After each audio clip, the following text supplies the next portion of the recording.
Hagar, nandito na naman kami. Oh my goodness! Ang ganda ng aming daanan. So, grabe. So, dito nyo lang matatagpuan sa amin din sa isa sa pinakamagandang daanan. Ayan. Ay! Ayan. Kung gusto nyo bumisita sa amin, tara na. Dito nyo mararanasan ang pait at paghihigante ng isang baklang ape. Aray ko! Kakak! Charot! So ayan mga kahagard, grabe yung daanan, sabi super ganda. Hi. Hi po. Hi po. Ay, thank you so much. Ayan, grabe yung daan.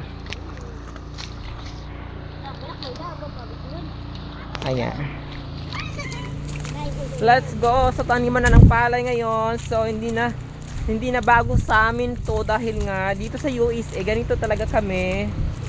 Ayan o, be careful lang kasi may mga matatalim na aray. Mga kahoy-kahoy.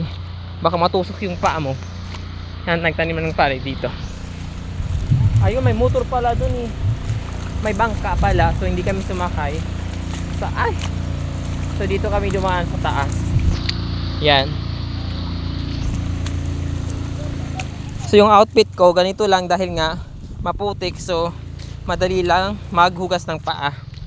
O diba? Hindi pa kami naliligo, so pauwi kami ng USA ngayon dahil nga wala namang klase until Monday. So sinamahan ko yung mga anak ko. Ayan. Wala rin kami mga bayan. Magugutom kami doon, magtambay. Charis lang. So ayan. Super. Nakakain naman kami 8 beses sa isang araw. Sobra-sobra na yan ha. Hindi yan pagkain ng mahirap. Kasi mayaman kami. Mayaman kami sa pagmamahal.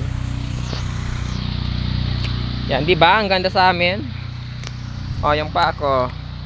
Hindi pa yan, hanggang doon pa yan. Malayo pa sa amin. Siguro from Barangay Igidulay. So, almost 20 minutes na lakaran doon sa amin. Barangay namin. So, see you later guys. Bye bye. I love you all. Don't forget to like, share, and follow.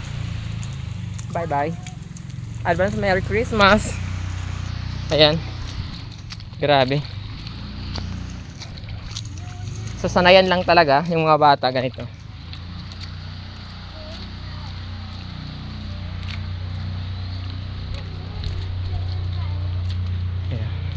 Bye guys.